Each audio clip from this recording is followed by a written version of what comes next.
जन्मजात देशभक्त पैदा होला। वही लोगन में केशव बलराम डॉक्टर हेडगेवार जी के नाम बा। 21 जून के वहाँ के जन्म जयंती है। हम भोजपुरी कवि सत्येंद्र सिंह सिवानी, जिला सिवान, बिहार से वहाँ के आदर की साथे सादर एगो गीत प्रस्तुत करे जा रहा बानी। देखल जाओ। चरण कमल में शीस नवाई, बिनई बारंबार जय जय डॉक्टर हेडगेवार, जय जय डॉक्टर हेडगेवार। देश धर्म के मरम माई के कोख से लेके अइले, देश धर्म के मरम माई के कोख से लेके अइले। अमन के उपज उजागर सबसे लड़काई से कैले। राष्ट्र राग अनुरागी के बा महिमा परम्पार, जय हो डॉक्टर हेडगेवार, जय जय डॉक्टर हेडगेवार।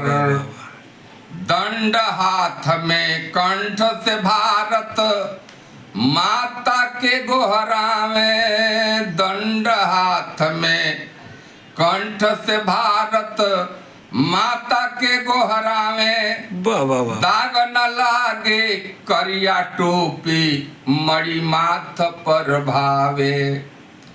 वंदे मातरम आस सांस के कुशल खास व्यवहार, जय जय डॉक्टर हेडगेवार, जय जय डॉक्टर हेडगेवार। मन चित जामा उजर धप धप केसरिया धन थाती। जब सखा लागेला तो इहे पोशाक रहेला जी। मन चित जामा उजर धप धप केसरिया धन थाती। आय अनुशासन के आसन खाकी सखा धर्म के साथी।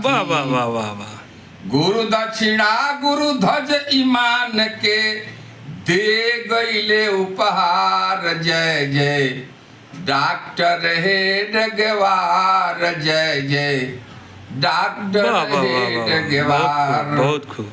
आइए गीत के अंतिम बंद बा कि हे केशव बलिराम धाम धन धनी ध्यान भारत के। हे केशव बलिराम धाम धन धनी ध्यान भारत के। उत्तर दक्षिण पूरब पश्चिम वंदन बा पुरुषार्थ के। राष्ट्र धर्म के राग सुनहरा, राष्ट्र धर्म के राग सुनहरा। रग रग में रसधार, जय जय डॉक्टर हेडगेवार, जय जय डॉक्टर हेडगेवार। बहुत बढ़िया, जय जय डॉक्टर हेडगेवार, जय जय डॉक्टर हेडगेवार। वंदे मातरम। भारत माता की जय।